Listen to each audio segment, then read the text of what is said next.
So today with me, I have a very special guest.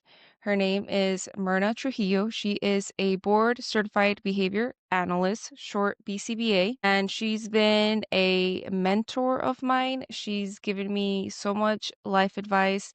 I think she watched me grow during a very crucial time in my life where I needed a lot of guidance, especially career guidance. And I'm just very lucky to have her with me today. So, Myrna, how would you like to introduce yourself to the audience? Great. Thank you. That means so much, Valerie. I like tear up, seriously.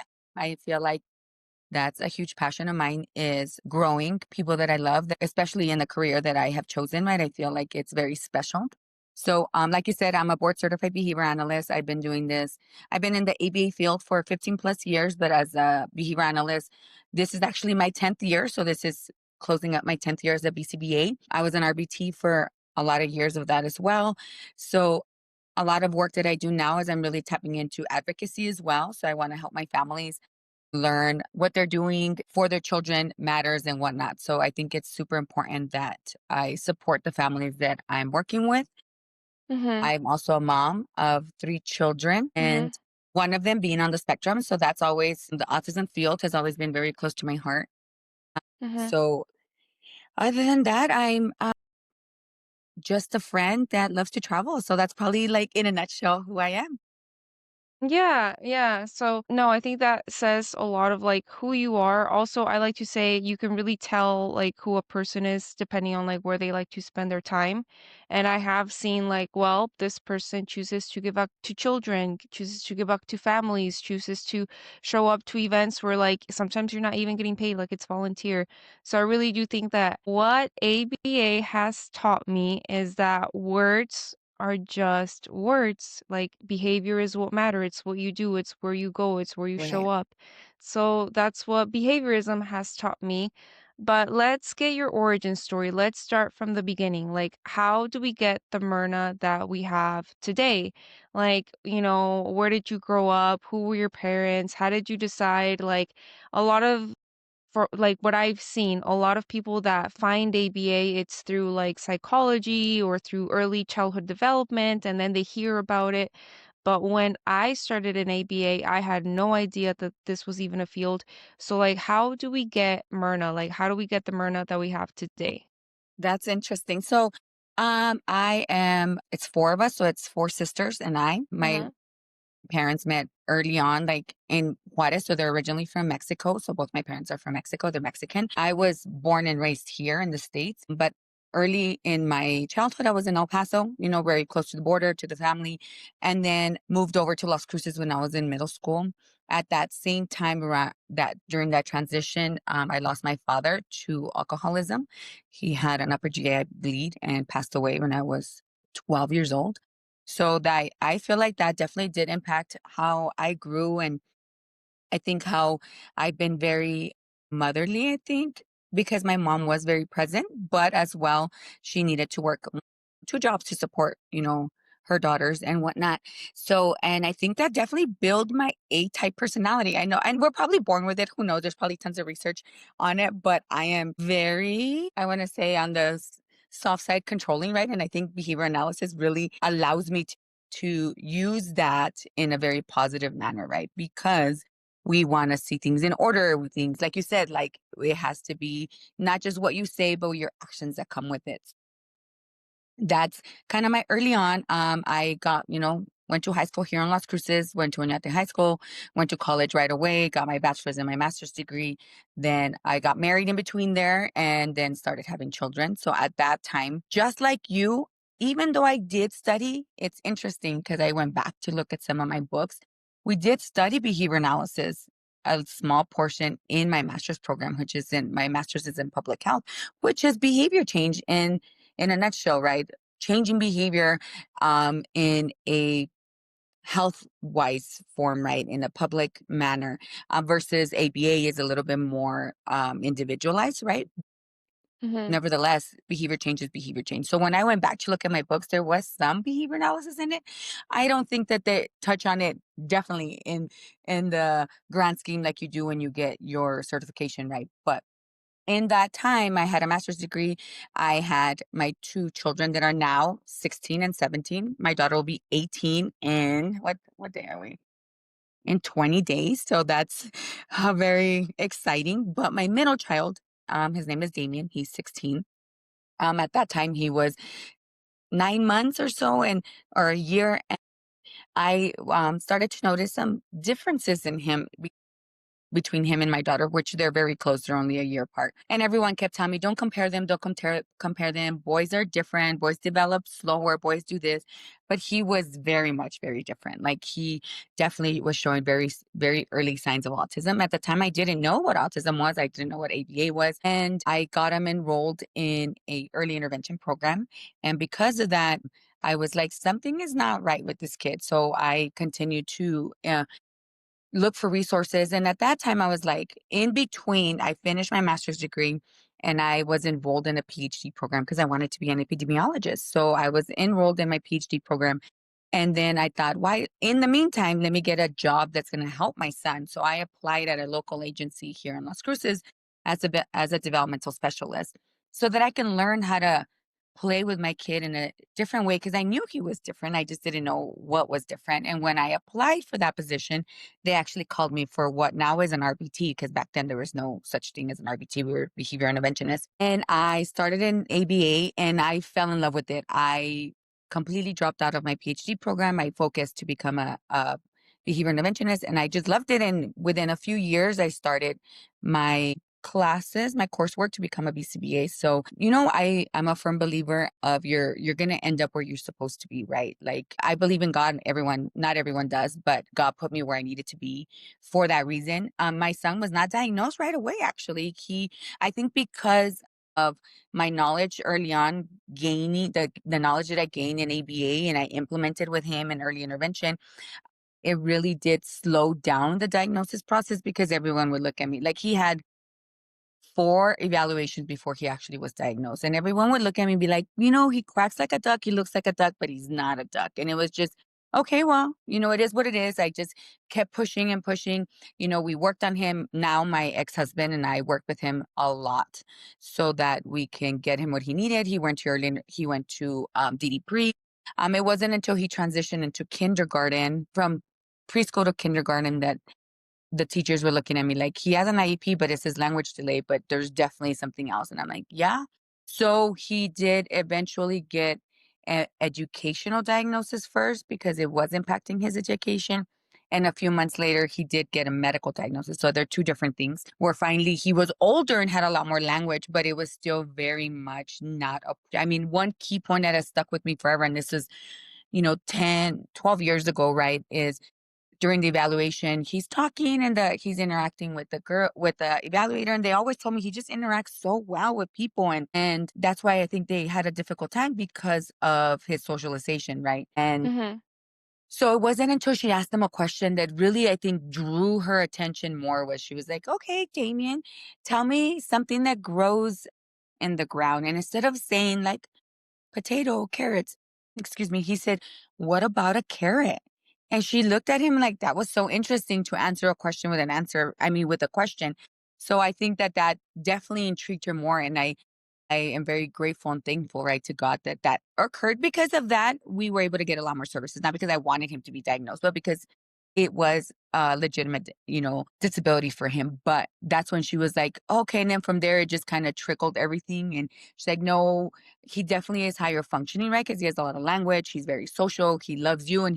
But some of his coping skills were very odd. Like when he was overwhelmed, he'd want to sit down and rub my face. I thought it was the cutest thing because I thought he was like cuddling me, but he would like rub his face against mine just smoothly. Like it was not so much touching and whatnot. But and it's funny because now that he's older, he's like, Mom, do you remember I used to rub your face? And I said, yeah, babe, I remember. He said, yeah, it used to help me. And now that he's much older, right? And he's able to remember some of those things. But that's kind of in a nutshell where who I am, right? And how I got to where I'm at. And like I mentioned earlier, I'm really tapping into advocacy and making sure that not because I'm against the schools or any other system, it's just we really need to provide the services to our children that they are entitled to based on IDEA, right? And their Disability Act. So Mhm. that is a huge passion of mine. And I'm really focusing a lot of my work moving that way. Yeah, I see that passion in you, and I saw that firsthand. Also, you got to be my supervisor, so I really got to see it firsthand because you advocated for some of the clients that I was seeing. But I don't know if it's just like New Mexico or if it's just broader than that. But especially for kids, I've seen that you almost have to like justify that they get services. And I just don't know where that comes from or why that happens. It's like if this kiddo needs help, we might as well give them help. And if we find out, like, you know what, we were wrong, or you know what, they don't need us, at least they got help and like it worked out. Like they just didn't need us and whatever. But it's like you almost have to like justify and beg and plead and fight, and I just don't understand if it's maybe just a system that is just not working effectively. I don't think that it's like biased towards any one person, or maybe it is, but I don't understand it. I'm just like, is the system broken? Like, is something just going on, or are we missing something? Like, why is it so hard to get kids help? I don't understand that. It's very interesting that you've been in the other end, right? You've been in the RBT work, you've seen and heard. Mhm. And I been in a lot of roles, right? So I've been in the role of executive clinical director where you have to oversee a lot of things and look at things in a different lens. I've been in a BCBA role. I've been as a parent and I've been in consulting with schools component, right? And I say that because it does give you a different view on how we we see the system. So the system is not broken. I have to say that it's not broken. The system is, especially New Mexico, I think we take it for granted sometimes, especially for us that don't know, is we have really good services in New Mexico. We are supporting kids that don't have diagnoses, which is almost unheard of in other states. Mhm. Meaning that I don't know if you remember when we used to do those in early intervention, right? Where we do those assessments for those kiddos and they would be at risk. So we do provide services to children that are at risk if they're under the age of 5 and they get kind of a preliminary diagnosis. What I mean by preliminary diagnosis, meaning that somebody along the line that is not a preferred diagnostic individual, meaning in New Mexico, we have specific, individuals like Dr. Greer, right? I think you know who he is. He Mhm. is a preferred Mhm. diagnostic provider, meaning that he has jumped through all of the hoops that the state has told him to be a preferred diagnostician. Not because the state wants them to be nitpicking, but because we want diagnostic providers that know ABA, that know the next steps, not just let me give you a diagnosis and go on, right? But that have been in the field, have worked with kids, know ABA. So we don't have a lot of those, at least in southern New Mexico, right? We have a Mhm. handful of them. And I bring that up because that's crucial. When this is early on, under 5, we may get a pediatrician that says this kid, based on the ADOS, may qualify for a diagnosis. With that document and our report, they would qualify for ABA until they get an actual diagnosis. That doesn't always last very long because sometimes we get those kiddos at like 3.5. And by the time they get in the program, they're 4. And then by 5, if they don't have a diagnosis, they potentially can be faded out. But it is a start, right? I would agree. It's 100%. It's way better than when my child was little. We didn't have Mhm. that. We didn't. If you Mhm. didn't have a diagnosis, you didn't get services. Actually, if you were over the age of 5, when I started in ABA, if you were over the age of 5, Medicaid didn't even cover services. Medicaid only covered ABA into the age of 5 until and 2012, maybe. Don't quote me on the date, but along the line, Mhm. legislation did change where it allowed kids to have ABA services from time of diagnosis to right now in New Mexico is for their entire life. Now, their entire life, Mhm. if it's mean medically necessary, right? So back to the Mhm. early kiddos. So we do provide services. Do parents know that? No. I think if we're failing anything, it's not really the system. It's the dissemination of this information, right? So unless Mhm. you have a provider in an early intervention program that is well versed in all of this, they're not even getting that in EI. Because being in that, when Mhm. I worked for that agency for 10 years, like We were a fully functioning department in that agency, and I can probably say with full confidence that like 20% of the other side of the company knew what we did. And it was a fact. I Mhm. mean, it's just Yeah. something we need to do better at disseminating some of this information. So Mhm. once you get a diagnosis, so there's a couple of things that may look like the system is failing us, but it's unfortunate. It's just what it is. We don't have enough diagnostic providers. We don't have enough ABA providers. We don't have a lot. So there's a lot of Mhm. things, right? So let's Mhm. say you get on a waiting list to get a diagnosis. That can take up to 2 years. It's just Yeah. unfortunate. You could, because you're over the age of 5, sometimes they do allow us it.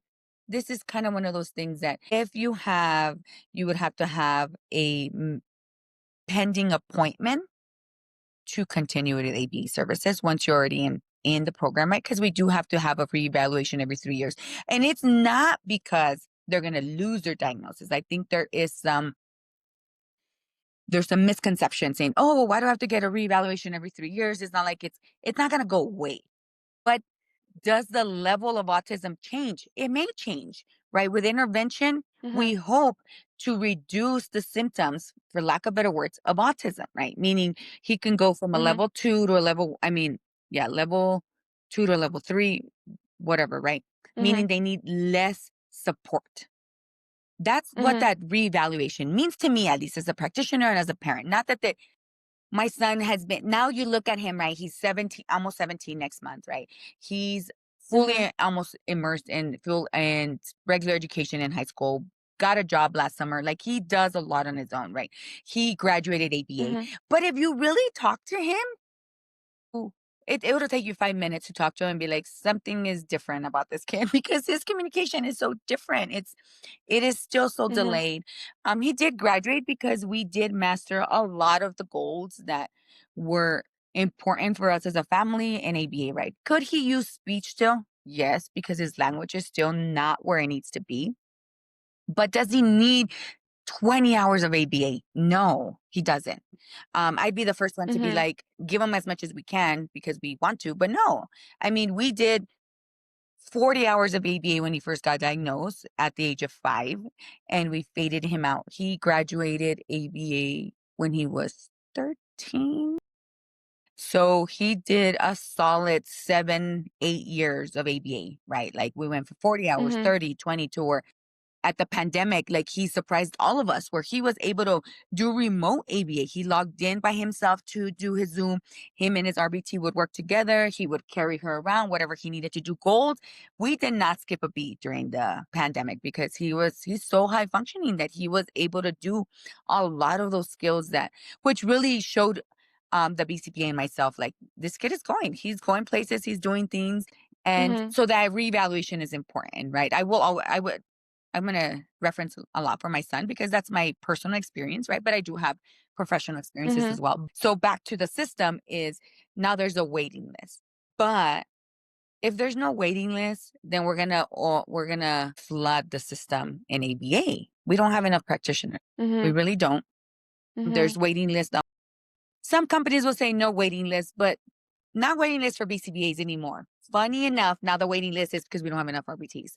So I may be able to take on a case, especially in our rural areas, right? Where Mhm. they there's no people out there that want to work in this field, you know? Mhm. So it's one or two things that is occurring, right? Like that is the system broken? No. But do we have hiccups? But is everyone else experiencing it? Yes. So if you would ask me professionally, no. I think our system is really good in Las Cruces, New Mexico. If we look at it in Mhm. the United States, I would say we're definitely making great strides in providing the services that all kids need. But we're Mhm. not perfect. We're a young field and we need to continue to Yeah. grow. Yeah.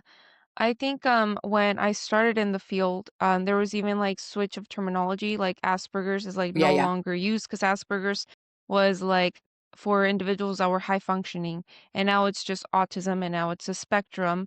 So even like the terminology that was used is no longer used. So maybe, and what I'm hearing is that maybe we're just building, you're right, it is a young field, so we're still building the system. It's like we're still refining and fine-tuning the system. So we have a system, and I think you're right, in Las Cruces, especially for how little it is, and maybe it works in our, like, benefit. It's not like we're having to provide like, we just have to provide services for Las Cruces, and I think we have pretty good Hmm. agencies. So I think it tends to be better than like other rural Right. areas. I'm thinking like Wyoming or somewhere where it's just like super vast and super crazy, which it can be like that in some areas in New Mexico. But Las Cruces alone, I think Las Cruces does a really good job. So I guess what I'm hearing is in ABA, in our practice, we're still just fine tuning, we're still just bettering the system, and it's just getting better and better and better. But like you said, when I started 10 years ago, it was still like we were still just changing like the Yeah. terminology. Yeah, no, for sure. I think that the new DSM-5 really outlined some of those services that, I mean, are they necessary? I don't know. I'm not a diagnostician. I don't want to speak on something that is not my area of expertise, right? But Asperger's and high functioning, they're one and the same. That's the way I look at it. Do I think it streamlines things so where it's level one, two, and three? Yes. Because there were kids that were like, "Oh, you don't qualify for services because initially." So backtrack to my son when he was 3 or 4, our pediatrician diagnosed him with PDD-NOS, so pervasive something disorder, not otherwise specified. I don't remember the other letter, which technically was under the umbrella of autism, right? If you look at it, it was Asperger's, PDD-NOS, and then autism. I mean, and Tourette's or something. I can't remember. It was another one. So they kind of combined everything now. Is it good? Is it bad? It's gonna be in the eye of the beholder, right? If you have a kiddo that was diagnosed with Mhm. PDD-NOS, it might not qualify for an autism diagnosis. Now they're disqualified from obtaining services, right? But those kiddos that maybe were missing, like my son, right, where he was evaluated at 18 months. That's, I mean, we noticed signs at a year. Okay, I was like, this kid is just weird. Yeah, he's different. But he didn't get a diagnosis till he was 6 years old. Like if you look at that gap, one, did we lose Mhm. time? Yeah, we did early intervention and we did speech as an outpatient, right? But we didn't get AB services till 5.5, 6. And I mean, is he a different case because both his parents are in the field? Yes. You know, I was gonna be a BCBA. Now my ex-husband's gonna be an analyst as well. So did he get a different experience than other kids? Yes. But did we have a difficulty getting that diagnosis because he didn't always depict the picture that was perfect, right? But now, I mean, I think now he's had no problem. Like now they evaluate him and I think they see a lot of the same restrictive repetitive behaviors and things like that. So I think it has changed and I think it's good. I think it's good to streamline things. I think it keeps us organized and it gives us structure rather than kind of all over the place. So I think right now we've talked a lot about the field. So, you know, that this is definitely like a new subject, especially for viewers that like may not even know. I think maybe a lot of health practitioners might be able to like, you know, understand, but also it's a different world. I think ABA, it's again, like it's its own world because you're, I don't know, it's not like ER where it's not like you're in a surgical room. It's like it's everyday life. So I think it's its own field, even like in the medical professional, it's like, yes, it's medical, but it's also different. But like, what can you tell us just about, you know, not necessarily clients, but what has ABA taught you? For me, it's given me a lot of tools. I think it's made me a way better leader because I can look at behavior. I can see like where people are motivated to go or motivated to escape, or I can see motivation. I can see like some people are motivated by praise, or some people are motivated by money, or some people are motivated by tangibles like stuff. And so I can see and I can also reinforce and I can say like, all right, this person wants praise, like, "Hey, you're doing a good job out there. Like, I see you working hard. Like, good job." Or like, "This person is motivated by escape. Like, this person wants more PTO, more time off. Like, hey, you're doing a great job. You should take an extra day off because you're working so Right. hard."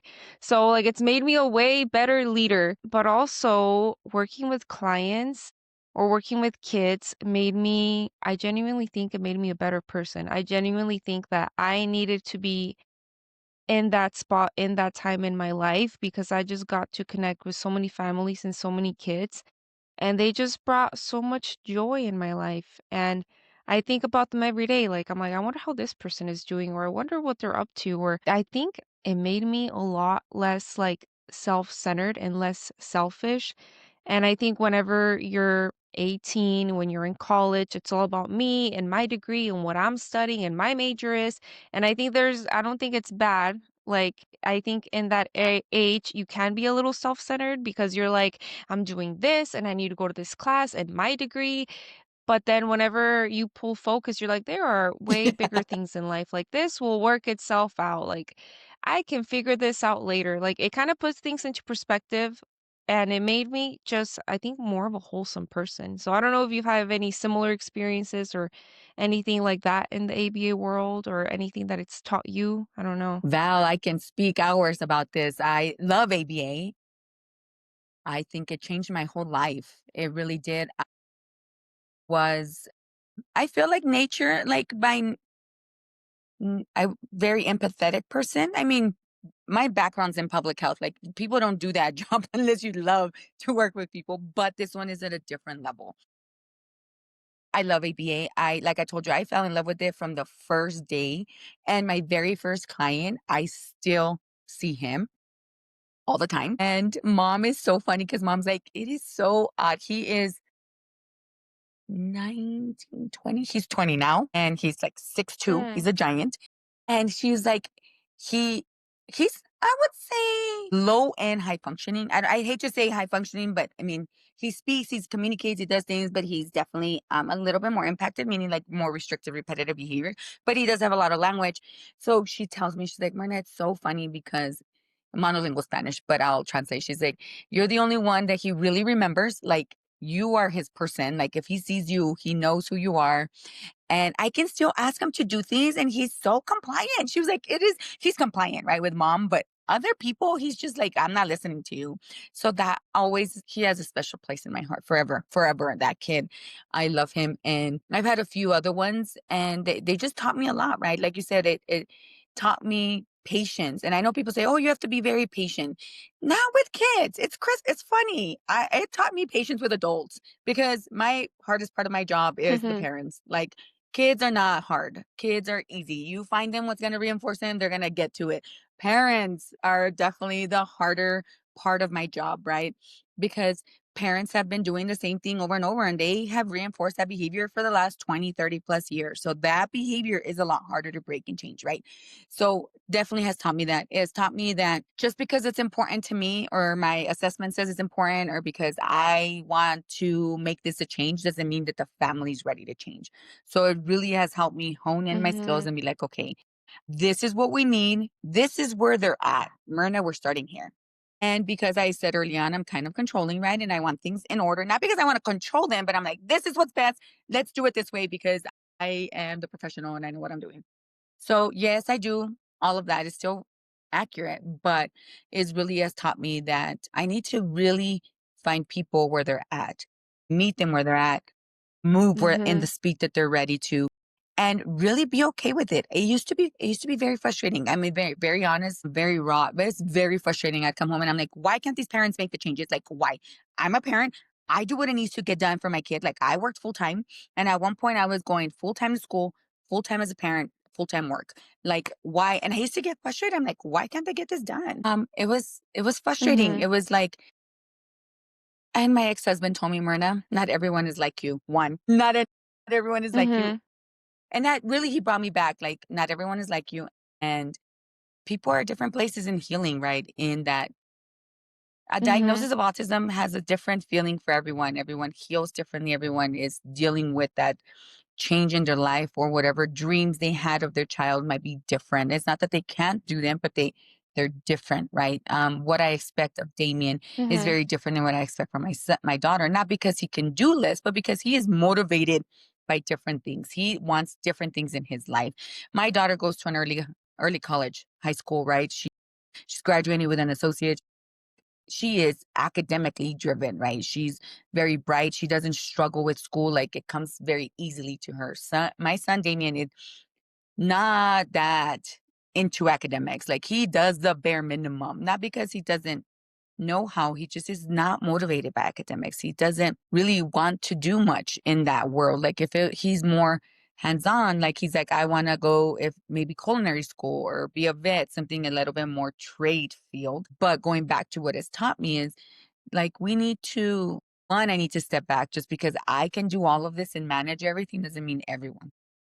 Emotional intelligence is Mhm. huge, right? And just because I have high emotional intelligence and I Mhm. am very driven, which is where my A personality really comes in, is that not everyone is there. And not that I didn't know that, but I really applying it, right? Really applying it that I really need to meet them where they're at. And it actually has shifted my entire career, like my view in programming, right? Because I used to stress out, like we need to get this done. We need, and I'm like, no, it's not my timeline. It is a timeline of this family, and I'm here Mhm. to make their life easier. Me putting these goals and expectations that are here when they're here was stressful on everyone. So I learned that pretty early on because I wanted to make sure that my support to the family was actually support. It wasn't like they felt like there comes Myrna and she's gonna drill us because we didn't do this or we didn't do that or no, like they're excited to see me. Like, hey, and it changed, it shifted. Like parents were excited to see me and talk to me and just kind of vent a little bit. And then, I throw in my goals in there and talk to them and be like, hey, if it's not working, let's change it. Like if it's I rather us modify it now and really building that strong rapport. And I think that was hard as well because I want to say that I'm easygoing and that I build rapport with people, but I don't think that's always what people see on my end, right? I think sometimes I have a very serious face and I think people are intimidated by me. So I really needed to learn to like, how do I change that? Because I'm not intimidating. You know me personally, right? More than a lot of other people, Mhm. but Mhm. I can be very intimidating and I can look like, I have RBF, like, oh my gosh, is Myrna mad? I'm like, no, I'm like, great. Like, I'm usually very seldomly will you ever, I can actually say, like, I'm mad or angry. No, I'm usually a very happy person, but I don't think my face always shows it. So, really working on, like, can I smile more? Can I do more? Like, how do I joke with them more to really build rapport? Because that matters. Like, I don't care what you say. I don't care. You can be the smartest person. If you don't relate to people and connect, like, you're not going to make the changes. Yeah. Wow, that was really, really powerful. I have learned a lot, and I think also I just had really, really good mentors. And I would get frustrated too because I see that you are a doer. You're just like, right, let's do it. And I can be very much like that. And sometimes I would like say, like, we need to do this, or I see this, and you're like, yeah, we're just not there yet. I think I had to hear that, or I've heard that from you, like, we're just not there yet. And it didn't click because your brain doesn't solidify, your prefrontal cortex doesn't like adjust until you're like 21, 23. And I just was like, we're just not making enough changes, or we could be doing so much more. And for me, it felt like wasted time. I'm like, we could optimize, we could be more efficient. But I think back to like little old like wise tales or little sayings, and there's one where it's like you can lead a horse to water, but you Mhm. can't force him to drink. And it's like you can do this and force that, but like if they're not ready, they're not going to drink, they're not going to do it. And so, yes, meeting people where they're at, I think that is like brilliant, and I've had to learn that like meet people where they're at. You can't force people. That's the other thing that ABA has taught me. And the way I like to explain it is like if you or I had like a knee injury and we had to go to physical therapy, and our therapist like, I'm gonna make you do 50 squats, and you're just like, no, and you're like, but it's good for you, so I'm gonna make you do it. Like you can't make anyone do anything. Like unless that person is ready in anything, like in whether it's like therapy or ABA or like having, accept something, it's like if they're not ready, like they're not ready. So it's like you can't move until that person is Mhm. ready. So I don't know, is that like path of least resistance? You're just like, all right, I gotta meet you where you're at. Like, what do you want to do today? Like, how can I support you with what you do want to do? Don't think that it's the path of least resistance. So, no, I would say it's the path that's going to get us results. Because it doesn't necessarily Okay. mean less resistance, because we might still get resistance, right? To a certain extent, but Mm-hmm. it's what's gonna work. And it's funny you say that about optimizing. I remember I took on this case with Juanita. I don't know if I don't think she'll care if I say the story, but you know Juanita. She's now a BCBA, but I took on the case Mm-hmm. from another BCBA that they thought the BCBA was more lax. And I'm definitely a little bit firmer. And I remember one of the first things she's like, I can't wait for you to take over the case, Myrna. Like, you're going to just like put mom in her place. And I was like, girl, wait, take it down. Like, one, because she imagined me coming in, like, she's early on in her career too, right? And she just imagined me coming in and bulldozing and be like, we're going to do it exactly. And I was like, no, we're not going to do that. And I hadn't had a case with her. So I don't think she really understood. She, I think, saw me in the lens of the director where I did get things done. Right. But with this parent, which I already knew historically, because the reason I'm coming on the case as a clinical director to be direct supervisors, because things weren't going right, right? Like something was not that she wasn't doing her job, the previous BCBA, but because maybe personalities were not working, right? And I was like, no, like I can't change that right away. Like I need to put a rapport with mom. We need to do baby steps. We're going to have a systematic approach, which is what ABA is, right? Like I needed to ABA mom. And I think Juanita at that moment was like, what do you mean? I said, we're going to get it done, girl. Like we will. And we did. But I said, it's not in the manner that you think that I'm just going to come in and it's just going to be like, I blow everything up and everything's going to land where it needs to be. And I think RBT sometimes did struggle with that. Like you guys see them every day and you're like, we can do so Mhm. much more. But we see it, why supervision is required, right? We see it from the top and we're seeing the moving change, the things that are moving around and changing. And sometimes that's what was necessary. So yeah, like we analyze things, right? We look at behavior. Let's look at what's going to change because ABA in its core things, right, is one of the principles, maybe not a principle, sorry. Is the simplest explanation, right? Not the most complex. So just because we write this program that makes it, which is where the resistance comes in, right? Like, why are we making it more resistant? Like, why am I doing that when ABA tells us, let's go with the simplest explanation? Like, we need to keep it simple. And that works. Yeah.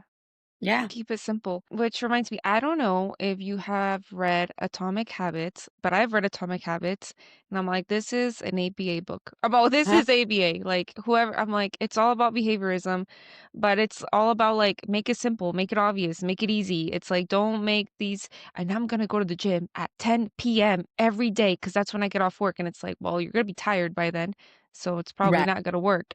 But good luck with that.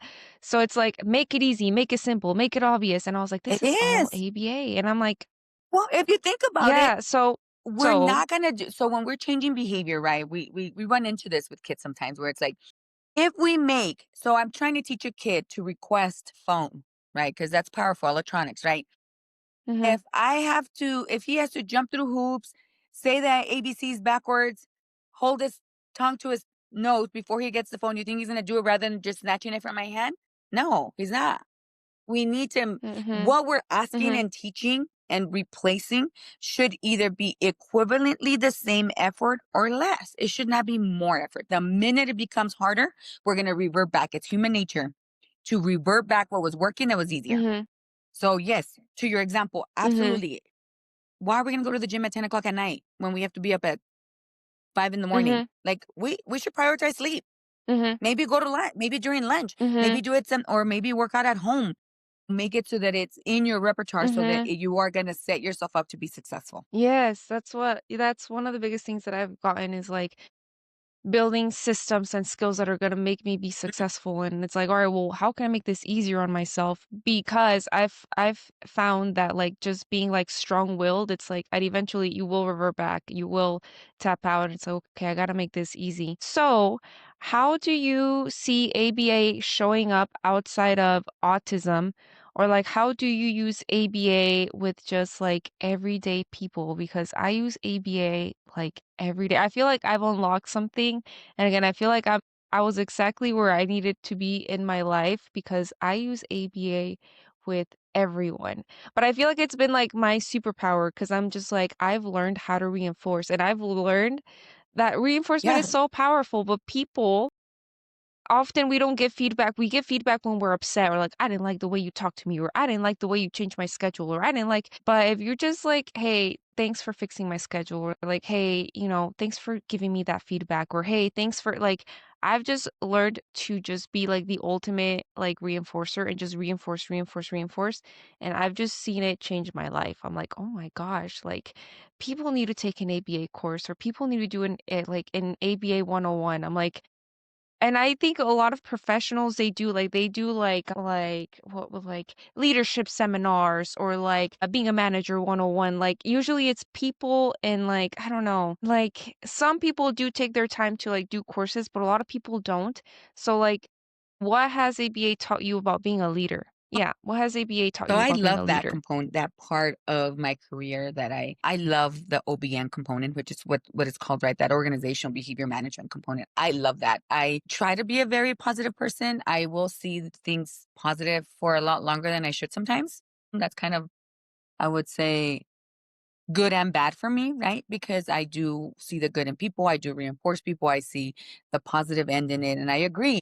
I think people are way too negative in this world. Like, oh my gosh. And I don't think being a scientist, it sounds weird, right? But if you think negative, you get negative, right? And that's kind of doesn't Mhm. always align with ABA, right? Because that's kind of uh, what do you call that? Like superstitious. You know, I'm gonna be a little stitious. I'm sorry, it's a bad joke. Mhm. But it's it's really saying if you want good results, you have to provide, right? Which is that positive reinforcement, right? Like you can't expect to treat Mhm. someone like shit and expect to get good results back, right? So why Mhm. not treat people? Mhm. You don't have to allow disrespect. You can still have clear boundaries, but they can be respectful boundaries. They can be positive boundaries. Like you said, just because something went wrong doesn't mean that one, it's that person's fault, that you can still be grateful and be like, hey, I know my schedule changed. Thanks for fixing it. Like, why can't we think that way? I think that if we were to be more positive, we definitely would live in a different world. But back to your Mhm. like supervisory is, finding what's reinforcing to people, communicating, even when it's not going to go their way, being honest and transparent about the situation. Because sometimes, especially in the role that I was, right, I think I was viewed as Myrna doesn't do anything sometimes, or it's not getting changed. And it's like, it's in a grand scheme. Like, I can't make everyone happy. I can be respectful in this manner. I can Mhm. still tell you, we can't do that because of this, but this is what I can offer. Countering, right? Countering other options, which is ABA, right? We provide choices all the time. I can ask for Mhm. $1 million, doesn't mean I'm going to get it, but I can say, hey, you can Mhm. do this instead, whatever, right? X, Y, and Z. But I think that being open and honest, finding people where they're at and reinforcing them, catching people when they're good. I remember this early on in my career, we had this Mhm. PowerPoint. And it was written by my mentor. Actually, she did ABA 101 or something like that.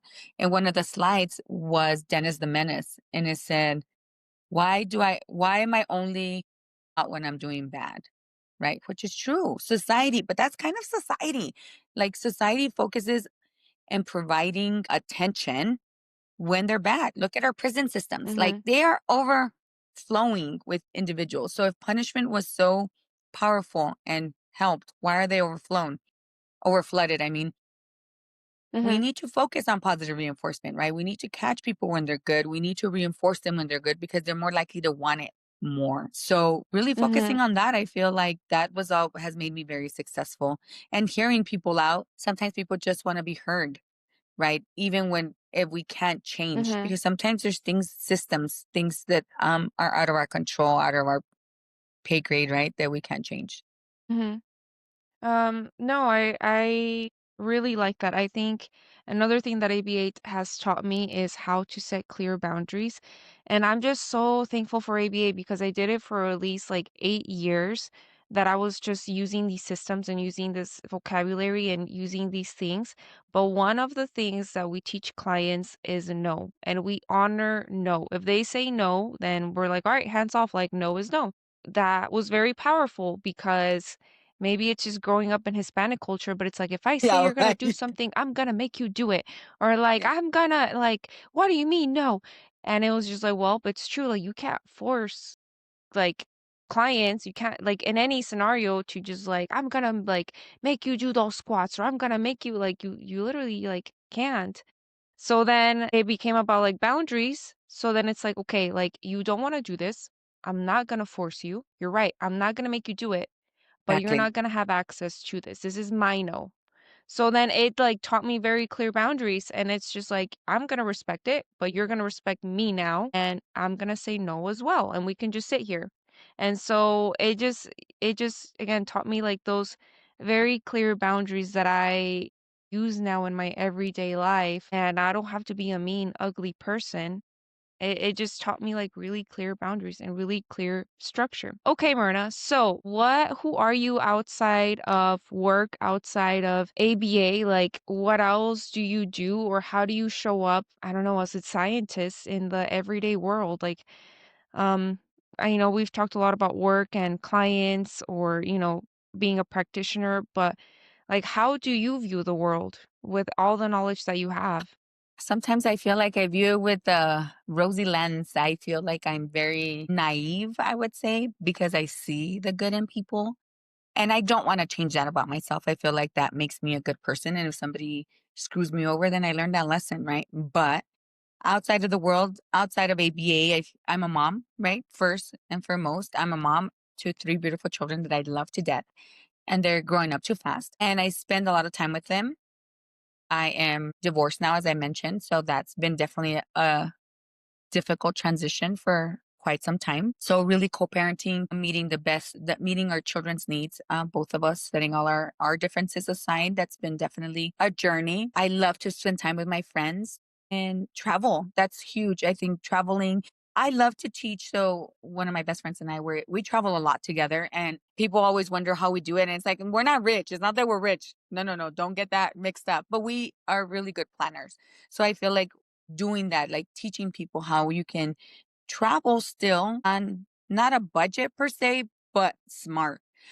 So just getting more people to travel with us and explore this beautiful earth that we live in and seeing things. So just I think that's been very, very nice and involving people in our travel that wanted say I wanted to travel and I didn't and getting them out there. A close friend of mine went with us. We just got back from Tulum. We went to a music festival. So music is huge in my life. I love music. And so we go to a lot of music festivals and we travel a lot. And a couple of these young men that went with us hadn't ever traveled like that. Like, I think even gone on a plane, if I remember correctly.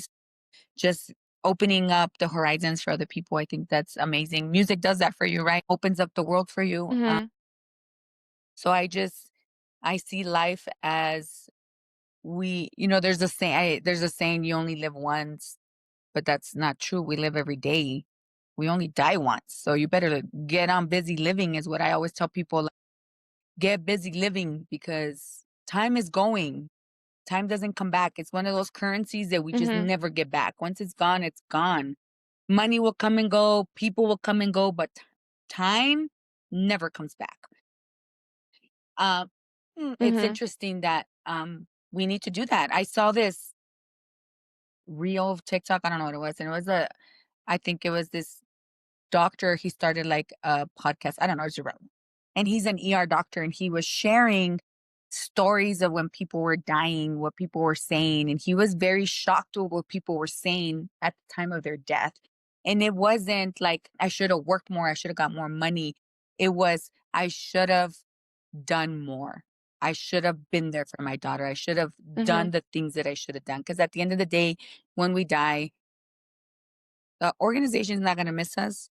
I mean, they're gonna be sad and they're gonna be like, "Oh, I'm Yeah. sorry," sad for the individual, but life goes on. So a lot of them, it wasn't, Mhm.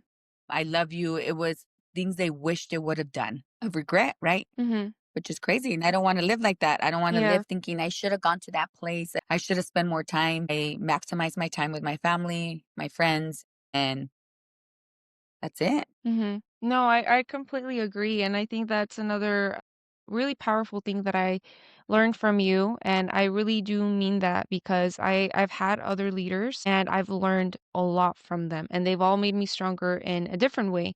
But when I was under your leadership, I think I traveled the most. Like I went to a lot of Mhm. conferences when you were my director. I went to a lot of conferences, so you definitely cultivated like that seed of like go learn more, like go explore, Uh-huh. like go see what this person has to say. So I remember very specifically under your leadership, I traveled the most and I went to the most conferences. Also, I think you're one to like do the thing, talk like not just talk the talk, but walk the walk. And it's goes back to behaviorism. Like, don't talk about it, do it. Like, go do it. And it's like being a hands-on scientist. Like, and if it doesn't work, Right. then change the formula. Like, if it's not working, then change something. But it's not like don't think about it, don't ponder. Like, yes, think about it, but like don't ponder. Like, go figure it out. Like, do it. And if it doesn't work, then change the method. But that's something definitely that I learned from you. And I think like just going back and forth from ABA, like I want to do it, but I don't like it. And then I come back and I try it again and I still don't like it. And like, not that I don't like ABA, I didn't want to become a BCBA, a board certified behavior analyst, but in not liking that, I found this and I'm doing other projects and I'm doing other things. So I'm very proud Thank you. of you and I'm very proud of myself. And your travels really do motivate me because it's like, yeah, she's out there living life. Like she's out there exploring, she's out there learning different places, different people, different things, different cultures. So that makes me happy for you because I think sometimes a lot of leaders are like, no, I have to stay here and I have to work hard and I can't leave. And it's like, no, you probably should leave. If anybody needs a Right. break, it's probably you. It's so funny. When a friend makes fun of me, he's like, "So, how was your busy work week?" I work 25 hours. I'm like, "It was amazing. Don't be a hater." And I don't work a lot. Hmm. Like, I make enough to support my family, and I'm happy with that. And it gives me the flexibility to work from wherever I want. So, if I'm going to be somewhere for longer than a long weekend, I can still work remotely. And I mean, aside from supporting my kids, it funds my life of travel, which is what I want to do for the rest of my life is travel until I can't anymore. Yeah. No, I love that. Okay, so who are you now? Like, where are you in this season of your life? I know travel is very important and you've talked about that. Definitely want to know more of like your favorite places, favorite foods, and things like that. But I feel like you've worn a lot of hats from clinical director to BCBA to public health to mother to just worn so many hats. But what are you working on now? Like, what are you trying to develop? Maybe it's still professional, maybe it's more just self, like maybe you're just figuring out who you are in this season of your life. Like, where are So you it's now? definitely a season in my life where I'm trying to become more independent as a professional in whatever capacity that might look like. I really love the advocacy component. So I'm definitely looking into expanding that. So doing BCBA, right? Because I love being a BCBA, but I hate reports and billing. So I'm really trying to find a way where I can do BCBA and not have to do that. So once I figure that out, I think that's going to be my Mhm. next step. Not that I don't like the reports. I can knock out a report. They're not a problem. I think it's just, I just don't like to do them. I feel like I should just pay somebody to do them for me, but I can't. And billing is just one of those things that I'm like, I think I need if I was being crazy, I would create a system where I can just like talk to it. It writes a note for me and it's beautiful because sometimes I just to me the hands-on work, like I love the BCBA work where I'm working with the kids and I'm talking and I'm training, talking to parents. It's that that very important component of documentation. I know it's super important. I know we need to bill and I know we need to get paid, but it's the part that I dislike the most about my job. So, with that being said, I really am focusing on expanding services beyond children. I really love I when I focus in adults and getting them the services that they need in whatever capacity. So there is some projects that I'm working on that I can't really discuss openly right now, but there are to expand from just where I've worked. So I have worked with, from early childhood, early diagnosis all the way to early adulthood. So like 18, 19 year olds, but I really want to expand beyond that in multiple settings. So that is in the works right now. So I am working closely with some people you may know, and hopefully soon I'll be able to disclose more about it. But for sure, advocacy in adults. Yeah. That is amazing. Dang, that's amazing. Yeah. Yes, let me know. Keep me in the loop. I'll fly down to see you guys. I'm like, I would love that. Well, it's because Yeah. it's my community too, and I get to support you and my community. I So I'm will just like, man, definitely reach out I to want you to see about. that. Okay, so definite. You know what? Whenever you're talking about, I always look at like optimization, but lawyers have paralegals that Yeah. usually help with the admin work. In real estate, I did get my real estate license, but usually in real estate, you Like can to hire see. someone to get the paperwork done. I think it's different in ABA because of HIPAA. But I wonder if there's any way that there could be like a subfield where like all you do is report writing or just to take care of the analytics, because I really do see how hard BCBAs work, and I see all the report writing, and it's not like you said, like I can't make somebody else do it. And so I guess shout out to all the BCBAs because it is hard and like I see it and I'm like, dang, there's other fields where like someone else can do it for you, but in ABA, like it doesn't work that way. So I always think about optimization, or like even if AI can take care of it or do it, or yeah, I see everything you're saying and I'm like, is Right. there a better system? Because it's so time Yeah, there are consuming. It's exactly, so that's the time part, I'm like, "It's consuming. time." Once I sit down and knock it out, I think a lot of it for me is just, like, finding the time, sitting down and, like, getting past my mental block. Once I sit down and knock it out, I can knock it out, but I rather be with my clients, I rather be out doing things, so Hmm. I'm gonna pitch you this idea because I'm currently working on this. But when I thought of this idea, I was like, you know what? I feel like Myrna would be a great person for this. But writing books. So I'm currently writing a few books. Some of them are on martial arts, just because that's something that's deep in my heart that I love. But some of them are about ABA and about behaviors or things that you can do. So it's mostly about teaching nice, nice. coping skills. And again, feel like there's not a lot of books in the market that I've seen about like, I'm feeling upset and it's okay. And then like, I'm feeling upset and it's okay, but I can do belly breathing, or I can go on a walk, or I'm upset and it's okay, but I can go and, do some art, or I can spend time by myself, or like just coping skills for children. And I think because we teach coping skills all the time, I'm like, Myrna would be great at this. I'm like, Yeah, Myrna, can you let's help do me it, write a girl. book? But or is that anything? Yeah, and then we'll sell it and Right? then we'll That's what just never exactly work what I'm trying again. to do, Just girl. kidding. Yes. So, I don't know, any creative pursuits like that, or like a crash course on ABA? Like, do you ever think about that? Like, is writing a book ever in the I future? have thought about it in like different like that. Like I think business we have some like there is OBM, right? And there's books, but I feel like sometimes they're kind of technical and I always think hitting them earlier on. So maybe doing something where we're catching kids before they graduate high school, right? Because we don't always teach them.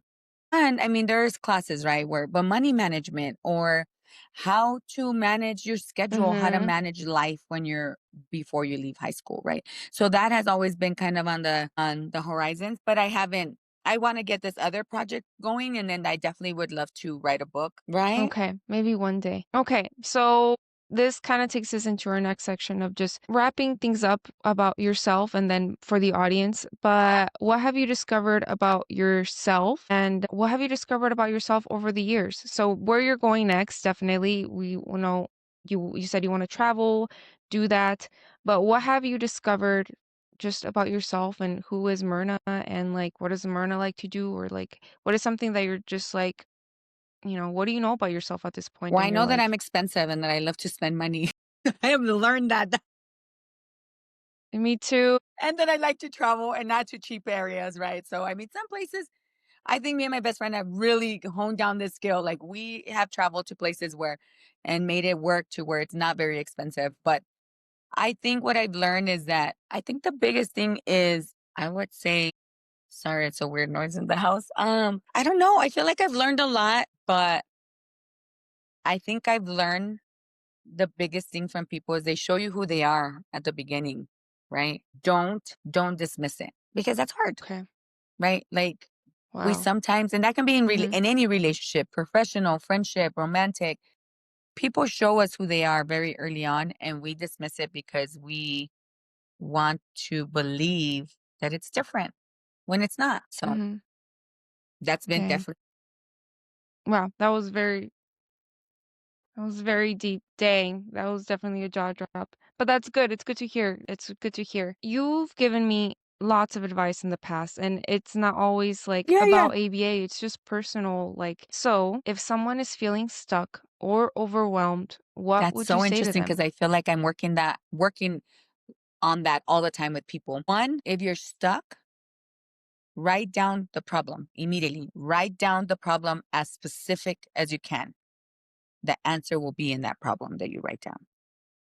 One. Two, why Mm, are we stuck because we're afraid? Are we stuck because we don't know how to start? mm, So start thinking of that, right? I always say when you write it down, you're going to get the solution. But if we can't get the right away is so say you're stuck because you're overwhelmed with work. Let's just say that, right? Like sometimes I do this to myself and I have to like mhm, bring myself in, right? I'm like, oh my gosh, I have billing, I have reports, I have this, I have that. Like I have so much that I say, okay, I do a list. I know it sounds so silly. And I used to be like, why do I need to do a list? Lists help us. It helps our brain organize. It helps us get concrete and it gets us out of our head. So from most important to least important, write it down. And I always use this mhm, analogy. When we were high school, college, writing a paper, if we didn't use an outline, our mhm, paper was all over the place, right? We would go from one topic to this and we jump around and it was so mhm, disorganized. I remember I'd be like, I can write a paper without an outline. It's such a waste of time. No, we cannot. It is not organized. It is messy. Why do we not apply that same concept to our life? Right. So if we are mm, stuck and doing something, write it down like an outline. This is what I need to, let's say I need to throw a birthday party, right? And it's overwhelming because there's so many, so many steps, so many things, whatever. Write down everything you need to do. Once you do that, then you're like, okay, it's done. And then you're reinforcing that check mark of it being done really does help. I know it sounds silly, but it helps us like, and then we're not as overwhelmed. So I don't know who I was talking to the other day about this. I mhm, was like, and then when you start to overthink again, immediately see, bring yourself back to the list. Okay, I have this. I'm only focusing on this. And if it helps, let me see if I can use an example. So what I've done, because sometimes even the list can be overwhelming, right? So the list, let's pretend that this is the list. I cover everything and I cover just one. mhm, And then when it's done, then I move it down so that you're not seeing the whole list either, right? Because that can be overwhelming. But the first step I'm going to say mhm, is stop. What do I need to do? Let's write it down. And then once you mhm, write, if you write down mhm, the problem as specific as you can, the answer will be there. And then you do task analysis, mhm, right? The steps that it's going to take. And then you do, and if you're mhm, done, like you're like, okay, I'm mhm, not going to get this done. You leave the note. You get up in the morning because you crossed out three things, let's say. And then you start on number four, and that's going to be your number one again. mhm, And then you're just going down the list. That is going to help you. mhm, It really does. It helps our system come down. It helps us get mhm. organized. And then we're not as overwhelmed because then you're like, I'm going to do this and then this, and then you do nothing because you're overwhelmed. Yeah, yeah. Um, okay. So this might be I'm just gonna ask a question. Sometimes the world feels shaky. There's a lot of uncertainty, lots of, political events going on, life is changing, AI, you're like, is AI gonna take my job? Just like the world is changing, and that could be Mhm. sometimes anxiety inducing. So if the world feels heavy, shaky right now, what do you believe is worth focusing on? Worrying, being present. We worry too much about the future and it's not here yet. Worry about what you're doing right now, what we Mm-hmm. can control. I always tell people don't focus on the past. It's done. You can't go back. It's done. We can learn from it and be like, I'm not going to do that again, but I'm not going to worry. I'm not going to get stuck on that. That's stuck behavior. We teach that to kids. Don't be stuck. Get unstuck. Worry about the future. It's going to Mm-hmm. be there tomorrow when we get there. Worry about right now. Worry about what you can Mm-hmm. actually, tangibly manipulate yourself, fix, move, change. If you can't, I always tell people, if you can't change it, then don't worry about it. Why are you stressing about something you can't change? Mm-hmm. Acknowledge it because it's important that we Mm-hmm. acknowledge some of these behaviors and things. But I'm not gonna sit here and be like, oh my gosh, this. No, if I can't change it, I'm gonna leave it there. I'm gonna move on to the next thing. I think we get so stuck on things that we have zero control over, and it stresses us out. Mm-hmm. Obviously, I'm not saying you can't plan, right? Because being a traveler, we do plan in the future. But I'm not worried about what if I land and I can't find a taxi? That's 5 months away. What? What am I? What?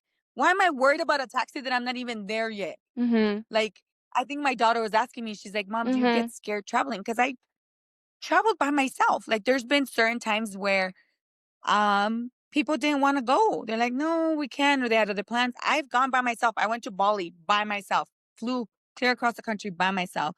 I went to Ibiza this summer by myself. Like I bought my ticket, got my hotel, flew all the way across the country by myself. And I wasn't going to allow that nobody else could go. Not because they didn't want to go, but there was other commitments, whatever, right? I went by myself. And my daughter's like, "Are you ever scared to travel?" And I said, "You know what? No, I'm not scared." Not because I'm fearless or because I Mhm. think I nothing's going to happen to me, but because I'm not going to allow the fear to stop me from doing something that I love. I did that already once when I was married. That was Mhm. a barrier. He didn't want to travel because he was scared of the world. And I just said, I'm not going to do that again. I am living my life a little backwards. Most people live and travel and do everything in their 20s. I didn't. I didn't have my daughter till I was 25, so it wasn't because I had kids early, but because my partner was afraid to travel. They're afraid to do this. We're afraid. And I'm living the life that I know there's no right way, but that I guess I should have done earlier in my life. But now, one, I have more means now. I have a job and a career that allows me. But Mhm. she was asking me this the other just 2 days ago. She, "Are you not afraid?" I said, "I'm not. I'm really not. Like I I am precautious. I don't like if when I traveled by myself, I was cautious about what I did, where I went, whatever. But I lived it. I didn't put myself in extreme danger like I wasn't in these other countries in the middle of the night out there, like not knowing. Like if it was something that I was unaware, like I Mhm. couldn't be out there, I didn't do it.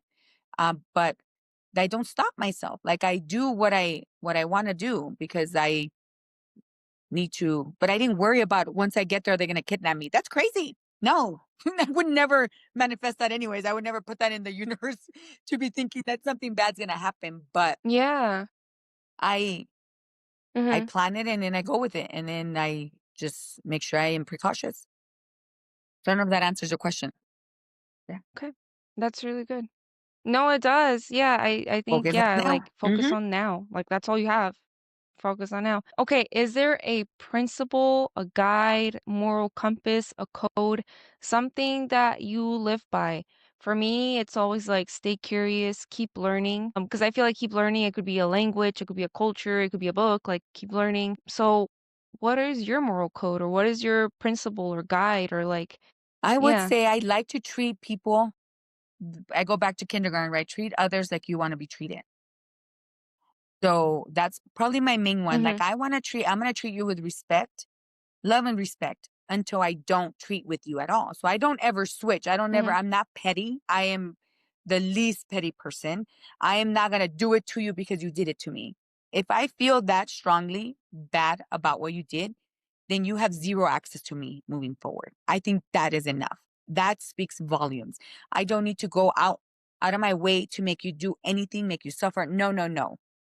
No, honey. Like I will just remove myself from you because access to me I feel like is valuable. Like I'm a good person at the core. Like I have a good interest in my friends, in my Mhm. family. I do things wholeheartedly without ever expecting anything back. I treat people with love and respect until I don't treat them at all. And it's funny because there's times where Mhm. things come back and without oversharing too much, but my ex-husband and we're rebuilding our relationship. He's one of my oldest friends. I've known that man for since I was 13 years old. So 30 years. I'm 43. Okay. And obviously we're divorced. Mhm. It didn't end well, blah, blah, blah. And there's times that I still try to like give him the benefit of the doubt. And there's times that I want to share things. He's my oldest friend. I want to share things with him. And I don't think he has the emotional capacity. Right. But yesterday, I was in a meeting and his name came up and it wasn't in a good tense. And I was like, that's not right. What they were saying was not factual and it was not accurate. So I spoke up and I said, this, without giving too much because I don't want to out somebody, right? And I called him because I thought it was funny. Well, at first I texted him, I was like, "Huh, are you busy? I have something to say." And he was like, "Hi, yes, I'm busy. I'm about to get in the shower." Cool. I didn't take any offense to it. I said, cool. I moved on with my day. I said, okay. Didn't say anything else. The moment passed. Like I wasn't gonna call him later and be like, oh my gosh. I was like, the moment passed. I let it be. I went to work. He texted me. I know it got him because it wasn't like well, Myrna, like I would have texted him before, like, oh my gosh, this happened. I was like, no. The moment passed. You don't he has very limited access to me. Whatever. He texts me, he's like, what were you texting me before earlier? I said, oh, I had something funny to tell you. I thought you would have enjoyed it. But next time, and I know it stuck with him because I know at this moment now he's like, oh, I want to share this moment with Myrna. But it was hard. It was hard because he shut me down from the beginning without knowing what it was. Like, what do you think I'm gonna ask you? Like, I feel like we're in a point in our relationship where we have minimal discussions. And I told him, like, and I had said them, sometimes I just want to share things with you that remind me of you and they're funny. He says, well, tell me. Like, I think he missed that. And I'm like, you shut it down. And then I think he was regretting it based on our conversations as they went. Like he wanted to know more. He was like, oh my gosh. And he's laughing because I knew he was gonna find it funny. But I'm like, this could have been a 5-minute conversation that could have been sweet and my friend back. And he shut it down, and it is what it is. And it's living in those moments, right? So I didn't dwell about it. I didn't get mad. I wasn't like, you missed out. He kind of probed and asked questions. I answered them. And I think he knew what I wanted to do. And Mhm. based on the conversation in the text, like I think I can sense and I can't know for certain, but there was regret, right, for not answering my call. And I was like, it is what it is. Like, you're my ex-husband for a reason, and we're gonna leave it at that. So, but I think firmly Yeah. on that as an individual. Okay.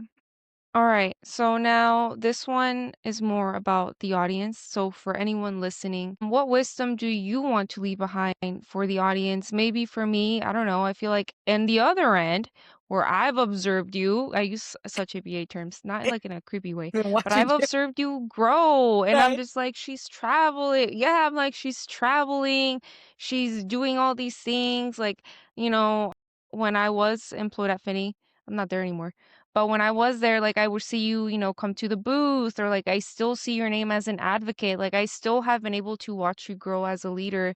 And so I'm just like, wow, like I'm just so lucky that I got to, that you got to be my clinical director, that you got to be my supervisor, that you were my first ABA, I got to log my hours with you, whether I finished or not, whether I decided to pursue that path or not. I'm just like, man, like you poured into me so much, so I've got to see you grow, and I'm so proud of you, and I'm still watching you grow. But for, any wisdom that you want to leave behind for the audience or for me, like, what do you have to I say? would say whatever, don't set limits for yourself because we set limits for ourselves more than others, more than what we're trying to do. If you want to do it, do it.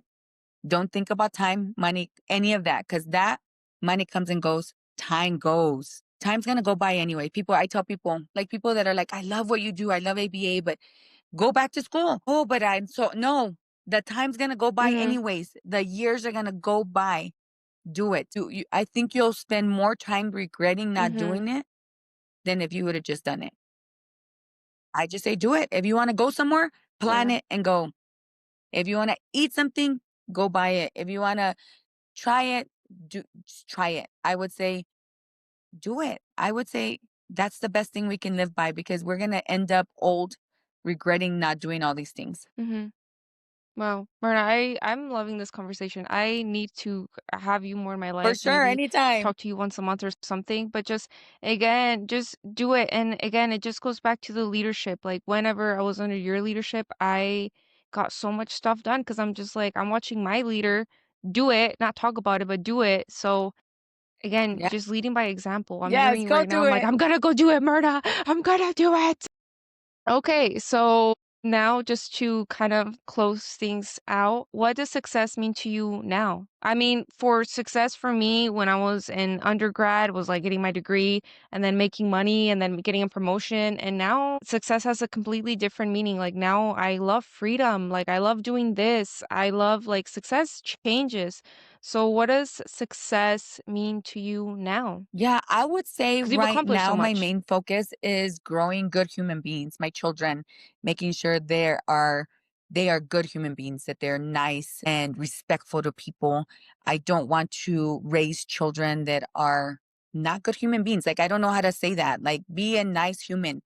Um Even when there's moments and my daughter and I talk about this, there's moments that people make us mad and we want to be petty, we have to be the bigger person. And she tells me all the time, you always want to be the bigger person. We will be the bigger person.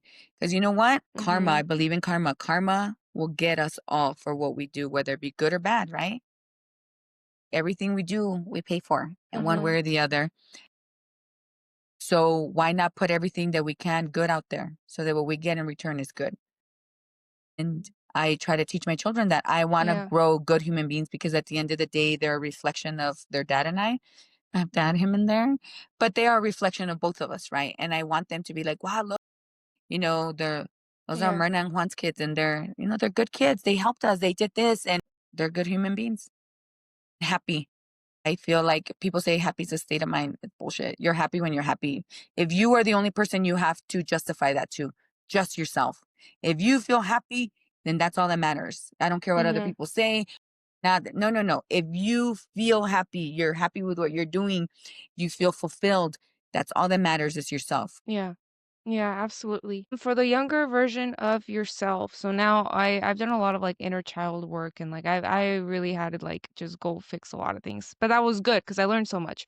But if you could speak to your younger self, a version of your younger self, maybe she's 13, maybe she's 12, maybe she's in her 20s, like whichever younger version of yourself, what would you tell her? Would you tell her like, "Yes, we went to Ibiza. Yes, we went to Mexico." Like what would you tell that little girl? I would tell her you are living freely and you're living your best life. Wow. That's good. I like that. Okay, Myrna, I don't have anything else. I feel like you've answered Awesome. more than all of my questions. Just anything else that you want to just leave for the audience or say, or just anything else that you I have. would say don't be afraid to try it. Go out there. If you want to call me, you want to be my friend, text me. If you have problems, I'm happy to hear you out. I feel like sometimes we just Mm-hmm. need that one person that'll look at us, hear us without any judgment. And I feel like I provide that to anybody that needs it, no matter what. Mm-hmm.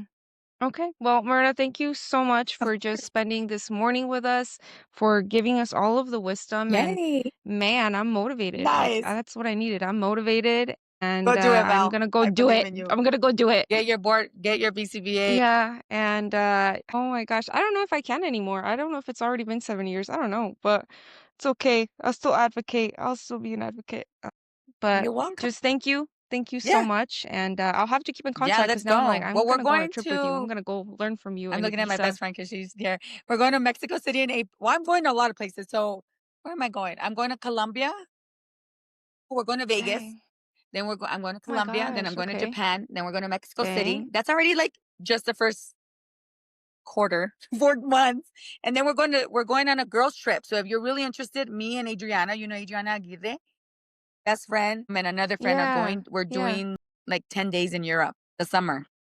Dang, okay. Man, we'll figure it out. So Okay, let's we'll I figure tell it you, out. let's do Okay, it, girl. figure it out. Alright. Okay. Yeah, yeah, we'll You're we'll figure it welcome. out. But just thank you so much. Thank you so much everyone that's tuning in, and that's it.